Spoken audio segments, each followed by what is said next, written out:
यानंतर बातमी लातूरची आहे। लातूरमध्ये जलजीवन मिशनच्या कामांमध्ये भ्रष्टाचार झाल्याचा आरोप केला जातोय। उदगीर आणि जळकोट तालुक्यामध्ये योजनेचा बट्ट्याबोळ झाल्याचा आरोप माजी आमदार सुधाकर भालेराव यांनी केलेला आहे आणि या घोटाळ्याची या भ्रष्टाचाराची चौकशी करावी अशी मागणी त्यांनी केली आहे। लातूर जिल्ह्यातील उदगीर आणि जळकोट या दोन तालुक्यांमध्ये शासनाच्या जलजीवन मिशनमध्ये भ्रष्टाचार झालाय असा आरोप करण्यात येतोय।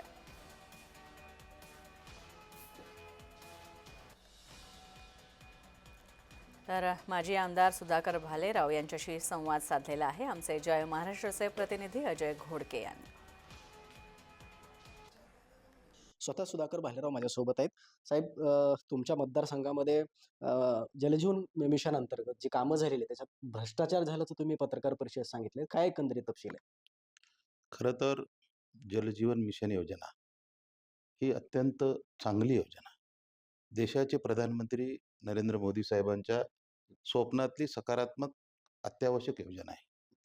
आणि या योजनेचा जर खऱ्या अर्थानं पिण्याच्या पाण्यापासून वंचित राहत असतील आणि त्यासाठी ही योजना अत्यंत उपयोगी असेल आणि यामध्ये जर भ्रष्टाचार होत असेल, या योजनेचा जर बट्ट्याबोळ होत असेल, तर हा फार मोठा गहन प्रश्न नागरिकांमध्ये निर्माण झालेला आहे। आणि या ठिकाणी जवळपास सर्वच आम्ही भाऊ आणि सर्वच मिळून आपण लुटून खाऊ अशा पद्धतीची जर ही जलजीवन योजना जर होत असेल आणि होणार असेल, तर यामध्ये मोठा भ्रष्टाचार, अनियमितता, कामामधील गैरव्यवहार याची चौकशी होण्याची आवश्यकता आहे। आणि खरं तर अशा भीषण पाण्याच्या टंचाईमध्ये अशा मोठ्या मोठ्या योजना जवळपास 567 कोटी रुपयाची ही योजना आहे आणि आतापर्यंत मला वाटते जवळपास 20 कोटीचं काम त्या ठिकाणी झालेलं आहे आणि अर्धं काम करून त्या ठिकाणी मोठ्या प्रमाणात बिलं उचलण्यात आलेली आहेत आणि कुठल्याही योजनेचा ते पूर्णत्वास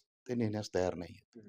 तर खरं तर यावर पाणी पुरवठा अधिकारी जे काही आहेत त्यांनी लक्ष घालण्याची आवश्यकता आहे।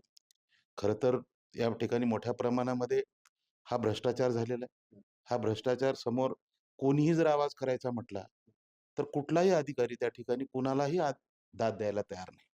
हे संगनमत करून जर अशा पद्धतीने जर लूट होत असेल, तर मला वाटतं ह्या जलजीवन मिशनचा हा मोठा भ्रष्टाचार, हे एक मोठं स्कॅम म्हटलं तर काही चुकीचं ठरणार नाही।